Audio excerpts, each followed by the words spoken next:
अस्सलाम वालेकुम। अपने स्टांस को, अपने आर्गुमेंट को, अपने नोशन को या अपने नुक्ता नज़र को या अपने मुद्दा को कम से कम अल्फाज में बयान करना, इस तरीके से बयान करना कि कोई इंपॉर्टेंट बात रह न जाए और कोई इररेलेवेंट डिटेल जो है उसमें उसके झंझट में ना पड़ा जाए, और सादा से अल्फाज का इस्तेमाल करते हुए ऑलमोस्ट जो गिवन पैराग्राफ है उसको वन थर्ड कर देने का नाम प्रेसी राइटिंग कहलाता है। प्रेसी राइटिंग एक आर्ट है आजकल के दौर में, जो कि लोग बहुत बिजी होते जा रहे हैं। अपने लंबे लंबे मजामीन कह सकते हैं, लंबे लंबे आर्टिकल्स को पढ़ने का लोगों के पास टाइम नहीं होता। और अगर आप PPSC, FPSC, UPSC, CSS, PMS या यूनिवर्सिटी या कॉलेज के किसी ऐसे एग्जाम में बैठने जा रहे हैं जहां पे इंग्लिश ग्रामर, कंपोजिशन एंड प्रेसी का पेपर है, तो वहां पे आपके सामने एक पैसेज दिया जाता है इंग्लिश का, जिसको आपने वन थर्ड करना होता है। और उसमें आपकी प्रेसी राइटिंग की स्किल्स जो है वो उसका टेस्ट किया जाता है, उसका इम्तिहान लिया जाता है। और अगर एक सिविल सर्वेंट की लाइफ देखी जाए तो सिविल सर्वेंट जो है वो अगर सीएसपी ऑफिसर होता है या किसी भी अपने शोबे में बाद में अपने आप को वो एडजस्ट करता है, या अगर हम नॉर्मल लाइफ में देखें तो हमारे दफातर के अंदर जो फाइल वर्क होता है वो इतना ज्यादा होता है कि हमारे पास लंबे लंबी जो मजामीन होते हैं या लंबे लंबे जो ड्राफ्ट होते हैं उनको पढ़ने का हमारे पास टाइम नहीं होता।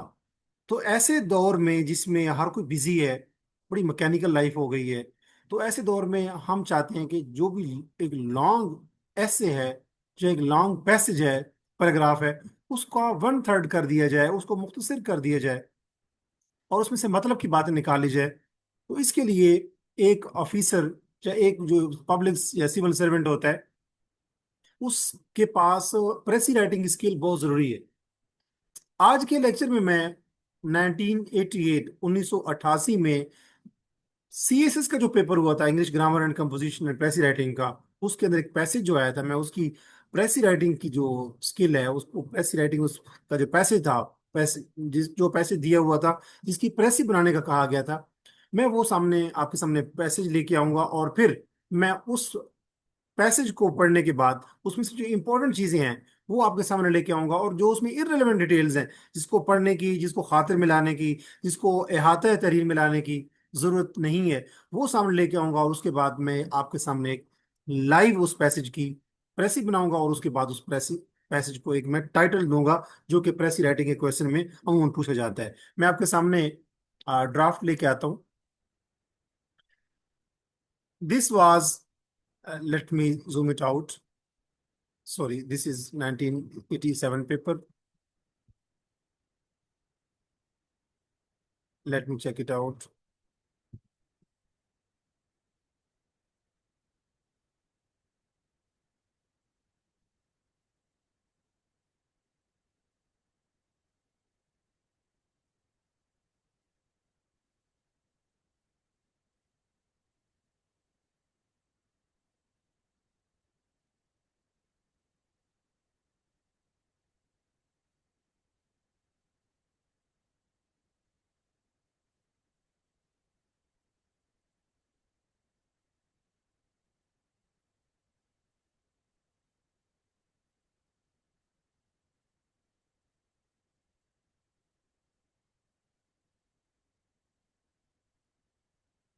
1988।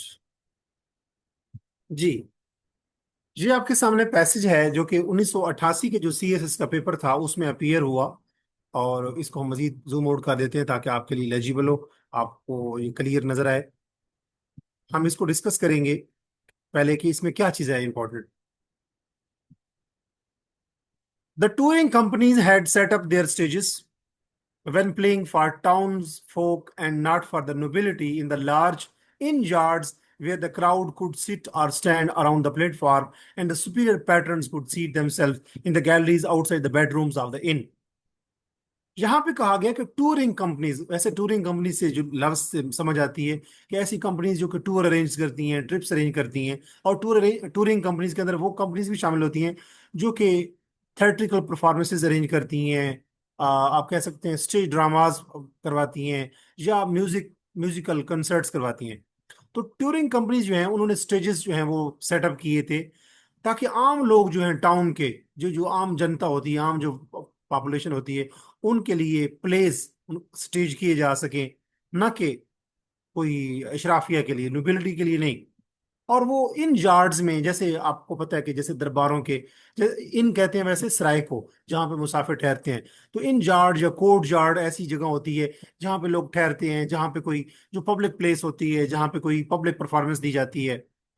Where the crowd could sit और स्टैंड अराउंड द प्लेटफॉर्म, जहाँ पे एक प्लेटफॉर्म जो स्टेज था, उसके जो आसपास आवाम जो है वो बैठ भी सकती थी और खड़े भी हो सकती थी। एंड द सुपीरियर पैटर्न्स, और वो जो सीनियर क्लाइंट्स होते थे, जो सीनियर लोग होते थे, could seat themselves in the galleries, वो गैलरीज में बैठे होते थे, बेडरूम्स के बाहर, जिनकी इन्स होती है, इन होती है जहाँ पे कोई मुसाफिर ठहरते हैं, जो गेस्ट रूम होता है किस्म का। तो उसके अंदर जो आप कह सकते हैं कि गुलाम गर्दिशें होती थी या गैलरीज होती थी, तो वो बेडरूम के बाहर होती थी गैलरीज, और गैलरीज में बैठते होते थे सीनियर सीनियर पैटर्न या सीनियर लोग। और वो जो स्टेज होता था, प्लेटफॉर्म होता था, उसके आसपास बैठते भी थे और उसके सामने खड़े भी होते थे आम लोग, यानी कि फोक्स, टाउन्स फोक। इसी तरह उसने बात की है द लंदन थिएटर्स मोर और लेस रिप्रोड्यूस दिस सेटिंग, कि लंदन थिएटर, जो लंदन के अंदर अंदर थिएटर्स जो थी, जहाँ स्टेज ड्रामाज, मतलब है कि स्टेज परफॉर्मेंसेस दी जाती थी, उन्होंने उनके अंदर इस किस्म की ही सेटिंग थी। यानी कि एक स्टेज होता था और उसके आसपास भी और उसके सामने भी लोग बैठ भी सकते थे, खड़े भी हो सकते थे। और जो थोड़े सीनियर सिटी पैटर्न्स होते थे, लोग होते थे, वो गैलरीज में, जो इन्स होती थी, जो सराय होती थी, उसके बेडरूम के बाहर वो गैलरीज में बैठा करते थे सीटों के ऊपर। और लंदन थिएटर्स के अंदर भी ऐसा ही होता था। दो देवर यूजुअली राउंड और ओवल इन शेप, अगरचे वहां पे जो स्टेज होता था वो ओवल शेप में होता था, बेजवी शक्ल में, या वो मतलब राउंड शक्ल में होता था, गोल शक्ल में होता था। And stage was more than a mayor platform, और स्टेज जो है ना वो एक प्लेटफॉर्म से ज्यादा कुछ होता था। Having entrances at each side, उसमें हर साइड से एंट्रेंस होती थी। अ कर्टेन्ड इनर स्टेज, जो अंदर वाला स्टेज होता था उसके आगे कर्टन लगा होता था, यानी कि उसके अंदरूनी साइड के ऊपर एक पर्दा सा होता था। एंड अपर स्टेज और बालकनी, और उसमें एक एक बड़ा स्टेज या एक बालकनी भी होती थी। यानी कि लंदन थिएटर के अंदर एंट्रेंसेस, जो जो स्टेज परफॉर्मेंस होती थी उसके हर तरफ से एंट्रेंस भी होती थी। साइड साफ जरे, एक साइड पे तो स्टेज बनता था, तो उसकी बाकी तीन साइड बन जाती हैं, राइट, लेफ्ट और सामने। तो उस पे उस हर साइड से एंट्रेंस भी होती थी। अंदरूनी साइड पे, यानी कि इनर अपना कर्टेन स्टेज होता था, यानी कि जो स्टेज होता था उसके आसपास पर्दा होता था और बालकनी भी होती थी। For imaginative poetic dramas this type of stage had many advantages. यहाँ पे ये ड्रामाज है, for poetic imaginative, for imaginative poetic dramas this type of stage had many advantages, कि ये जो ऐसे ड्रामाज जो कि जिसमें पोइटिक, यानी कि आप शायरी आप कह सकते हैं, जिसमें वर्स का इस्तेमाल होता था, खासतौर पे ब्लैंक वर्स का। तो याद रखें कि ये ऐसी परफॉर्मेंस होती हैं जिसमें ड्रामा जो है वो शायरी की शक्ल में, जैसे आजकल तो वैसे जो ड्रामा होते हैं उसमें नसर बोली जाती है, सेंटेंसेस बोले जाते हैं, लेकिन ये बात हो रही है 16वीं सदी के करीब करीब की। आगे आपको आइडिया होगा। तो उस दौर में जो ड्रामे होते थे वो शायरी की शक्ल में होते थे, जो किरदार होते थे, जो एक्टर्स होते थे, जो मोस्टली मेल हुआ करते थे, तो वो जब बोलते थे, गुफ्तगू करते थे, तो वो शायरी की शक्ल में पोइटिक वर्स होती थी वहां पे। तो वो जो पोइटिक ड्रामाज होते थे वो बड़े इमेजिनेटिव किस्म के होते थे, यानी कि ऑडियंस उसको सुन के सोचने पे मजबूर होती थी। अवाम अपने माइंड में उसकी पूरी रील चल जाती थी अवाम के माइंड में, अवाम उसको सोचने पे मजबूर हो जाती थी अवाम उन चीजों को देख के। Imaginative poetic dramas this type of on this type of stage had many, उसके बड़े फायदे होते थे। उस वक्त का जो ड्रामा था जो कि पोइट्री की शक्ल में होता था, उसके बड़े फायदे होते थे, और वो बड़ा इमेजिनेटिव किस्म का होता था। क्या फायदा होता था? देयर वॉज नो सीनरी, उसमें कोई सीनरी नहीं हुआ करती थी कि जिसको सीनरी को बार बार चेंज करना पड़े, एक ही फिक्स सीनरी हुआ करती थी। The dramatist could move freely and swiftly from place to place, और वो जो ड्रामाटिस्ट होते थे, यानी कि जो ड्रामा परफॉर्म कर रहे होते थे, ड्रामाटाइज कर रहे होते स्क्रिप्ट को, वो एक जगह से दूसरी जगह बड़ी फुर्ती के साथ, तेजी के साथ वो मूव कर सकते थे, क्योंकि सीनरी तो चेंज करनी नहीं होती थी, सीनरी फिक्स होती थी। तो वो ड्रामाटिस्ट जो थे वो एक जगह से दूसरी जगह मूव करते थे, बोलते हुए, गुफ्तगू करते हुए, और वो गुफ्तगू पोएटिक वर्ड्स की शक्ल में होती थी। देर वाज, इसके बाद बात है कि having only words at his command, की जो भी कोई ड्रामाटिस्ट या एक्टर होता था उसके पास, चूंकि उसकी कमांड में जो उसके डिस्पोजल पे सिर्फ अल्फाज होते थे, he had to use his imagination and compel his audience to use theirs. कि वो जो ड्रामाटिस्ट था, जो एक्टर था, उसके पास चूंकि अल्फाज होते थे, तो वो अल्फाज को इस्तेमाल करते हुए इमेजरी इमेजरी क्रिएट करता था। इमेजरी कहते हैं ऐसे अल्फाज जिनको सुन के आपके माइंड में पिक्चर्स, इमेजेस क्रिएट हो जाएं। तो वो लोगों की, वो तो खुद भी इमेजिनेशन यूज करते थे, अपनी अपने दिमाग को, अपनी मेंटल पावर को, अपनी इमेजरी को। और जो ऑडियंस होती थी उनके सामने बैठी होती थी, जो आम आवाम होते थे मोहल्ले के, उनको भी उनकी जो इमेजिनेशन की पावर्स थी उसको भी वो, आप कह सकते हैं कि हार्नेस करते थे, बढ़ावा देते थे, उसको शह देते थे, यानी कि उनको मजबूर करते थे कि वो भी अपनी इमेजिनेशन को यूज करें। Even with such limited evidence as we possess, अगर जो हमारे पास उस किस्म के उस दौर के ड्रामे जो हैं उनके बारे में बहुत ही कम एविडेंस है, हमारे पास उन ड्रामों के बारे में कुछ ज्यादा तफसील नहीं है, ज्यादा एविडेंस नहीं है, सबूत नहीं है। It it is not hard to believe that the Elizabethan audience attending a poetic tragedy or comedy found in the theater an imaginative experience of the richness and intensity that we cannot discover in our drama। कि अगरचे हमारे पास उस दौर के ड्रामों के बारे में, जो कि पोएटिक वर्स की शक्ल में होता था, शायरी की शक्ल में होता था, एक्टर जो है वो शायरी करते थे और एक दूसरे के सामने डायलॉग बोलते थे शायरी की शक्ल में, पोएटिक वर्स की शक्ल में, उसके बारे में अगरचे उस दौर के ड्रामा के बारे में हमारे पास ज्यादा मालूमात नहीं है, लेकिन फिर भी ये यकीन करना कोई मुश्किल नहीं है हमारे लिए कि जो एलिजाबेथन दौर का जो ऑडियंस थी, ये एलिजाबेथन एक एज गुजरी है, एलिजाबेथ क्वीन थी एक, उस दौर में जो ड्रामा था, उस दौर की जो ऑडियंस थी, वो जो कि पोइटिक ट्रेजेडी और कॉमेडी को देख रही होती थी। यानी उस दौर में जो एलिजाबेथन ड्रामा था, क्वीन एलिजाबेथ का दौर का जो ड्रामा था, उस दौर में जो ड्रामे के अंदर जो परफॉर्मेंस होती थी वो या तो कॉमेडी की शक्ल में होती थी, यानी कि लोग उसको देख के हंसते थे, या वो ट्रेजेडी की शक्ल में होती थी, यानी ऐसे सीन होते थे जिसको देख के आवाम के रोंगटे खड़े हो जाते थे, गूज बम्स वो फील करते थे।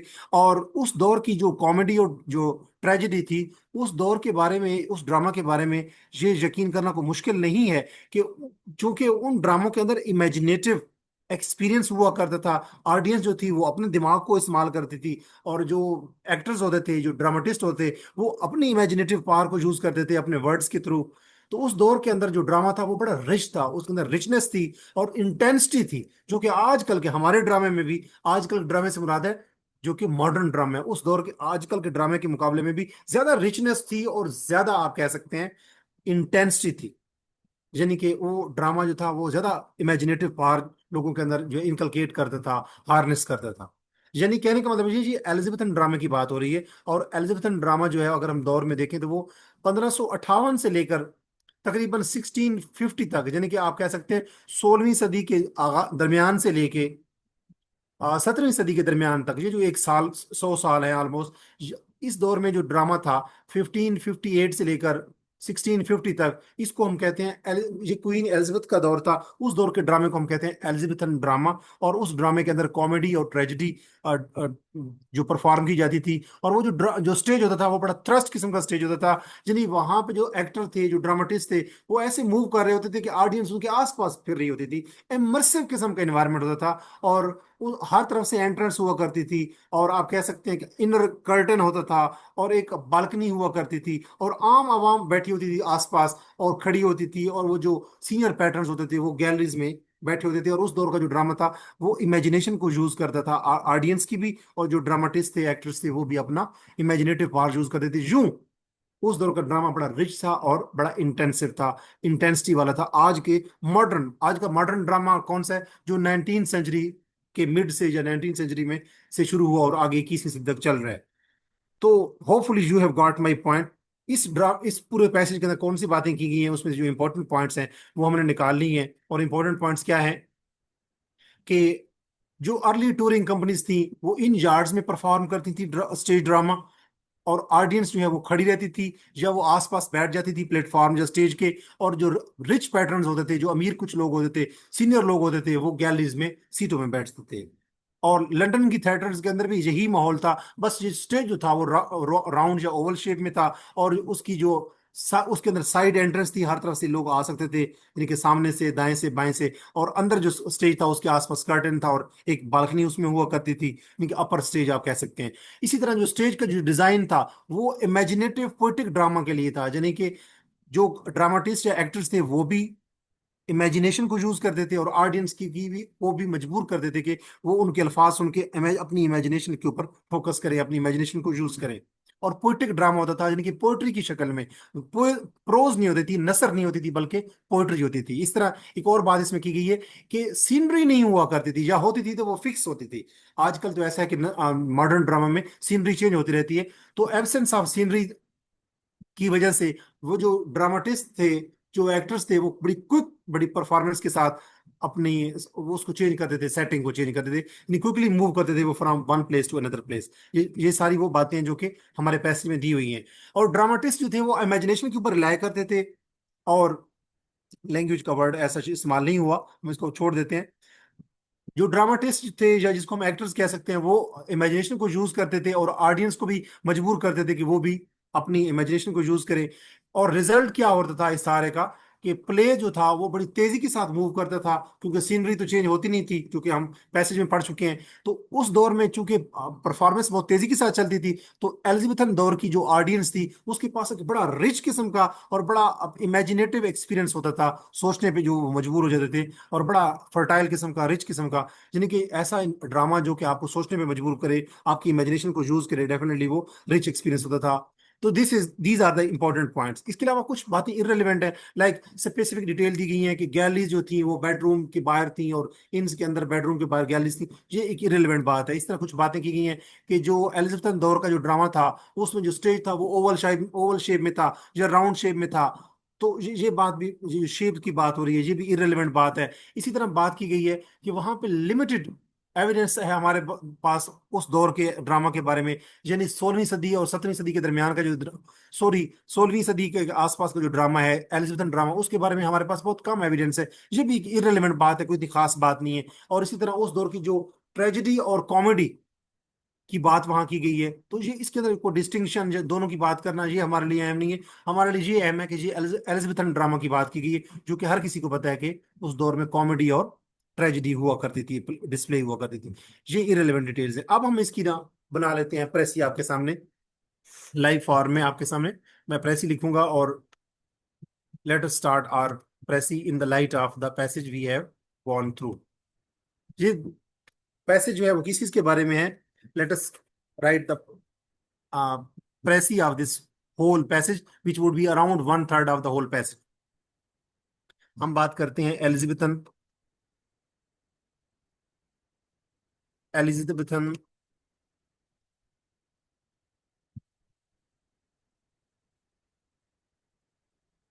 theaters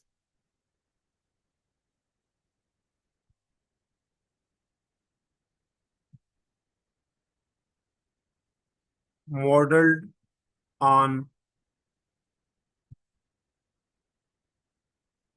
ये किस चीज पे बेस्ड थी, या इनका मॉडल किस पे बनाया गया था? इन जॉर्ज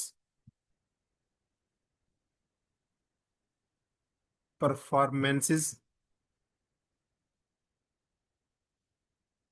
इन्होंने क्या चीज फीचर किया? फीचर्ड सिंपल स्टेजेस विद, उनके आसपास एंट्रेंसेस हुआ करती थी, एंट्रेंसेस, इनर कर्टन होते थे,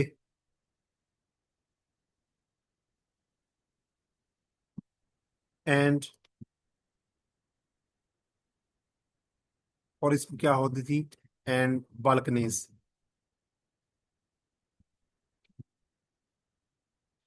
कि एलिजाबेथन जो थिएटर्स थी, यानी ड्रामा, जो ड्रामास थे, वो किस चीज के ऊपर बेस्ड थे? They were modelled on inn yards performances, यानी कि यार्ड के अंदर, कोर्ट के अंदर परफॉर्मेंसेज जो थी उनके ऊपर ये बेस करते थे, उनके ऊपर ये मॉडल थे जिन्हें उनके ऊपर बेस करते थे। और इनके अंदर क्या चीज फीचर होती थी, क्या दिखाया जाता था? फीचर्ड सिंपल स्टेजेस, इसके अंदर सिंपल स्टेजेस दिखाए जाते थे, विद एंट्रेंसेस, उनके आसपास एंट्रेंसेस होती थी, इनर कर्टन्स होते थे, एंड बालकनीज। ये एक सिंपल सी बात जहाँ पे पैसेज में लिखी गई है, उस बात को हमने यहाँ पे मुख्तसर कर दिया है। इसके अलावा दी एब्सेंस, अगर हम आगे एक और बात की गई है, एब्सेंस ऑफ सीनरी, सीनरी चूंकि वहां उस दौर में नहीं होती थी, absence of scenery enabled, enable किया ड्रामाटिस्ट को, कि ड्रामाटिस्ट जो है उनको काबिल किया इस चीज के, dramatists to shift scenes swiftly,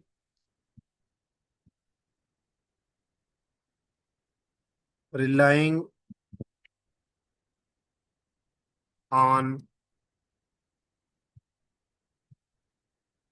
relying on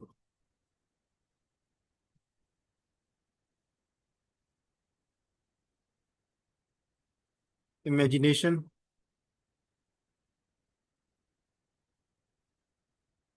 to engage audiences। कि उस दौर में चूंकि एब्सेंस थी सीनरी की, उन ड्रामाज के अंदर सीनरी अवेलेबल नहीं होती थी। The absence of sceneries enable dramatist to shift scenes swiftly, relying on the imagination to engage audiences. उस दौर में जो ड्रामाटिस्ट थे, उस सीनरी चूंकि एब्सेंस थी, अवेलेबल नहीं होती थी सीनरी, उसने ड्रामाटिस्ट को काबिल इस काबिल बनाया कि वो सीन्स को बड़ी तेजी के साथ चेंज करते थे, और वो इमेजिनेशन के ऊपर रिलाय करते थे, तकिया करते थे, जो ऑडियंस को वो इंगेज करते थे। इसमें मजीद एक बात हम लिख सकते हैं,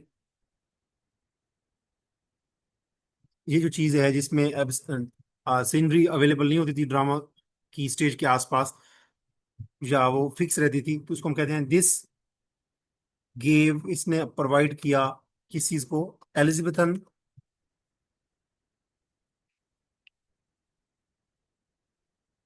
एलिजाबेथन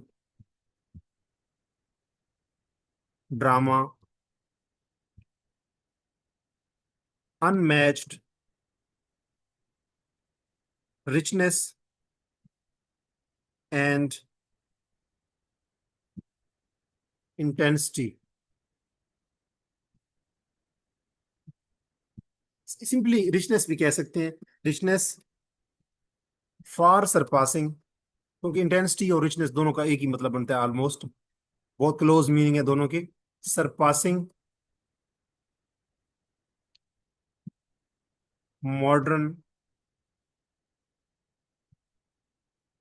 ड्रामा, या मॉडर्न थिएटर भी कह सकते हैं। एलिजाबेथन थिएटर जो थे, हम दोबारा देख लेते हैं एलिजाबेथन की थिएटर्स, एलिजाबेथन की दौर की जो परफॉर्मेंसेस थी, जो ड्रामे थे, मॉडल्ड थे वो, मतलब कि बेस थे, किस चीज को बेस करते थे, इन यार्ड्स परफॉर्मेंसेस, जिनकी यार्ड्स के अंदर, वो इन्स के अंदर जो कोर्ट यार्ड्स होती हैं, जो सराय होती हैं, उनके अंदर परफॉर्मेंसेस होती थी, उनके ऊपर ये बेस करते थे ड्रामा, ये एलिजाबेथन ड्रामास या theatres. And they featured simple stages, उनमें स्टेजेस सिंपल होते थे, विद एंट्रेंसेस उसके आसपास, मतलब है कि गुजरगाहें होती थी, इनर कर्टन्स होते थे, एंड बालकनीज, उसमें बालकनीज का स्टेज, अपर स्टेज भी होते थे। The absence of scenery enable dramatist to shift scene swiftly, क्योंकि सीनरी वहां पे एब्सेंट थी, होती नहीं थी कि सीनरी को बार बार चेंज करना पड़े। उससे क्या हुआ, उससे ड्रामेटिस्ट को ये काबिल, इस काबिल बनते थे, ड्रामेटिस्ट इस काबिल होते थे कि वो सीन्स को क्विकली शिफ्ट करते थे, relying on the imaginative imagination to engage audience. वो इमेजिनेशन को यूज करते हुए ऑडियंस को एंगेज करते थे। और सीनरी की चूंकि मौजूदगी नहीं होती थी, इसलिए वो बहुत तेजी के साथ सीन, एक जगह से दूसरी जगह, एक सीन को आगे सीन में चेंज करते थे, यानी कि ड्रामा बहुत तेजी के साथ चलता था। This gave Elizabethan drama unmatched richness, इससे जो एलिजाबेथन ड्रामा था उसको अनमैच्ड, अनप्रेसिडेंटेड, मैचलेस, बेहतरीन किस्म की, बेनजीर, बेमिसाल किस्म की रिचनेस प्रोवाइड की इस चीज ने, कि सीनरी नहीं होती थी और ड्रामाटिस्ट या एक्टर्स एक जगह से दूसरी जगह क्विकली मूव करते थे। इससे अनमैच किस्म की रिचनेस मिलती थी एलिजाबेथन दौर के ड्रामे को, यानी कि 16वीं सदी के ड्रामा को, फार सरपासिंग मॉडर्न ड्रामा, आज के ड्रामा से भी बहुत आगे की बात है। यानी कि उस दौर का जो ड्रामा था, उसके अंदर जो रिचनेस थी, क्योंकि इमेजिनेशन के ऊपर बेस वो करते थे ड्रामा, तो उस दौर का जो ड्रामा था वो आज के मॉडर्न ड्रामा से भी कहीं आगे, फार सरपास कर जाता था, on the basis of poetic imagination. Hopefully आपको समझ आ गई होगी। This is almost one third of the whole passage. अगर हम इसका देखें टाइटल कौन सा इसका हो सकता है, the most suitable title which I have thought about is the imaginative, हम कह सकते हैं, जो मेरे माइंड में आ रहा है, द इमेजिनेटिव, इमेजिनेटिव पावर, ये वर्ड है पावर, एक्चुअली लोग इसको पावर पढ़ते हैं। The imaginative power of Elizabethan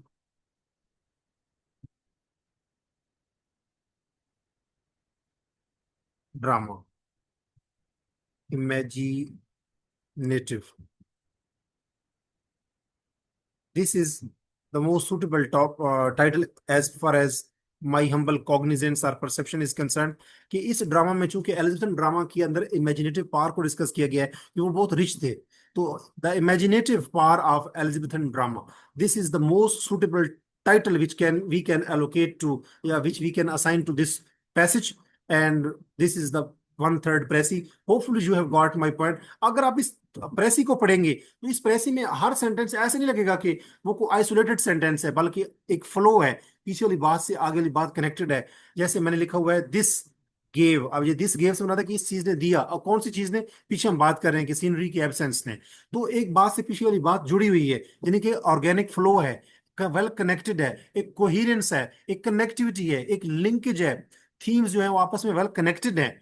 तो आप कह सकते हैं कि ऐसा पैसेज जो वन थर्ड हो पूरे पैसेज का, इसमें सारी इंपॉर्टेंट बातें की गई हो, इरेलीवेंट बातें निकाल दी गई हो, डिस्कार्ड कर दी गई हो, और एक ऑर्गेनिक फ्लो और almost one third of given passage हो, उसको हम प्रेसी कहते हैं।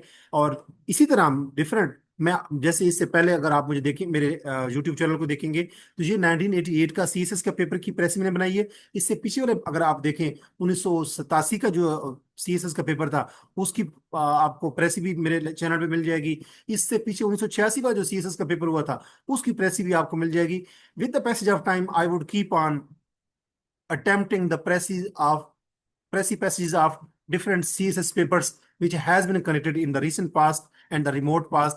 अगर आप प्रेसी राइटिंग की स्किल को सीखना चाहते हैं, ऐसे राइटिंग की स्किल को सीखना चाहते हैं, तो मेरे चैनल से जुड़े रहिए, और मेरे चैनल के ऊपर इंग्लिश ग्रामर, प्रेसी राइटिंग और ऐसे राइटिंग के हवाले से डिफरेंट लेक्चर्स जो है वो मैं डेली बेसिस पे अपलोड करता जा रहा हूँ। साथ साथ जो है मैं जो इंग्लिश ग्रामर की चीजें हैं, जैसे ईडियम्स हैं, जैसे पेयर ऑफ वर्ड्स हैं, जैसे आप कह सकते हैं कि सेंटेंस करेक्शन है, और मल्टीपल और जो चीजें हैं जो इंग्लिश ग्रामर में बड़ी इंपॉर्टेंट है, उनके हवाले से भी मैं शॉर्ट रील जो है अपने यूट्यूब चैनल पे अपलोड करता रहता हूँ। अगर आप ऐसे राइटिंग, इंग्लिश ग्रामर और प्रेसी राइटिंग के स्किल को सीखना चाहते हैं, सीएसएस, पीएमएस, एफपीएससी के लिए, यूपीएससी के लिए, तो मेरे चैनल से जुड़े रहिए। और मेरे चैनल से जुड़े रहने का मतलब ये है कि मेरे चैनल को सब्सक्राइब करें। इस वीडियो को अगर आपको ये पसंद आई है तो लाइक करें, और अपने दोस्तों के साथ जरूर शेयर करें जिनको इन चीज़ों की जरूरत है। अस्सलाम वालेकुम।